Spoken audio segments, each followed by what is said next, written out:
Hello everybody. So today I'm going to be sharing a Nyx build with you. I've always thought Nyx aesthetically was really cool, especially after playing Dark Sector and then, moving over to Warframe and realizing that she is essentially in this game too. But today's build is really just going to be a simple, like 3 forma, pretty easy, pretty accessible sort of build. It's going to be primarily centered around her 3, but then also, pivoting off of her 1 and 2. I don't really use her 4. I find the playstyle to be kind of boring. It's very limited with mobility, and it just doesn't speak to me. But yeah, so let's show you what I've been playing with. So I like to use the augment for her 2 and her 3, just because the augment for her 3 creates a field that moves with you, and I believe it lasts for like 50% of the duration and gradually shrinks. But being able to utilize that is huge, especially for her passive, because the more irradiated enemies that are around you, the more crit damage, or crit chance you get rather, not crit damage. But so before I get into the build, I'm going to go over the shards. So I've got 2 casting speeds just for accessibility, just because her 3 specifically is kind of a slow cast, so that just streamlines the whole thing for me. If you've got a different preference or play style, you do you. I've also got 2 ability strengths, and that's just so that I can hit 100% armor strip on her 2. And then I've got 1 Violet Talforge for the equilibrium. That's just more my preference because I tend to overspam her 1 for the Breach Surge quite a bit. So for the arcanes, I'm going with Universal Fallout. You don't necessarily need this one, but it is a huge quality of life since you're essentially spamming radiation procs through 3 of the skills that you're going to be hitting. The one that you are going to need, though, is Concentration. So anytime that you cast an ability, any abilities that are cast after that for 3 seconds get an additional 60% duration. So for the Chaos Sphere, that's going to be essential. Especially since I don't have a ton of duration, that's kind of how I'm offsetting it in this build. So with Chaos Sphere, whenever you hit it, it'll create a field that follows you. The effect range lasts for 50% of the ability duration and just gradually shrinks over time. So I tend to either hit Breach Surge or her 2, and then, hit this and kind of run around and just kind of annihilate stuff with a slam build.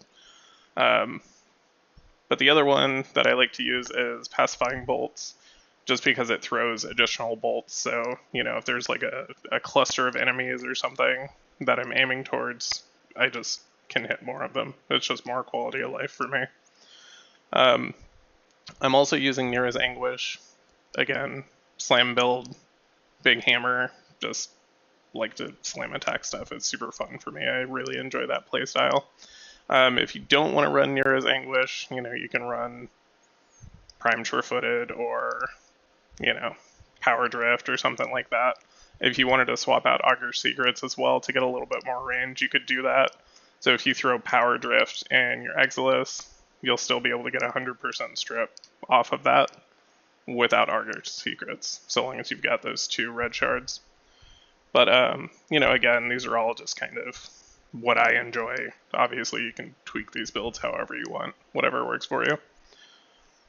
But I'm using the Arca Titron. It's named Tentacle Smasher because it's a whole meme Hydroid build that I thought was funny and dumb and turned out to actually be really good. So, whatever.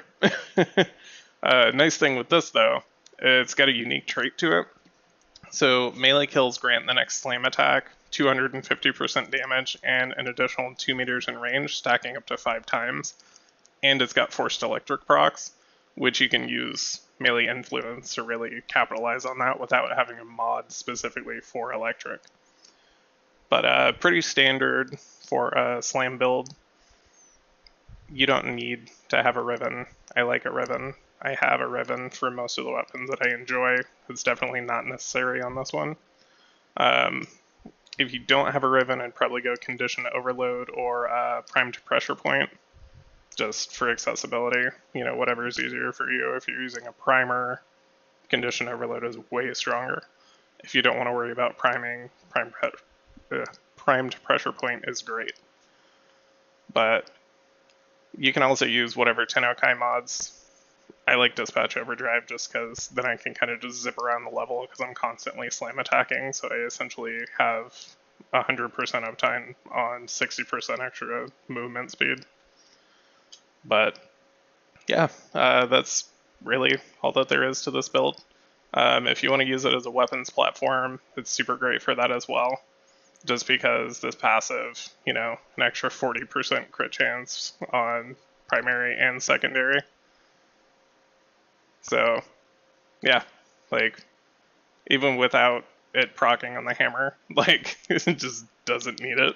But if you run, like, the Angstrom or the Torrid or, you know, any chaining weapon or any AoE weapons, like, you can do some really crazy damage with Nyx.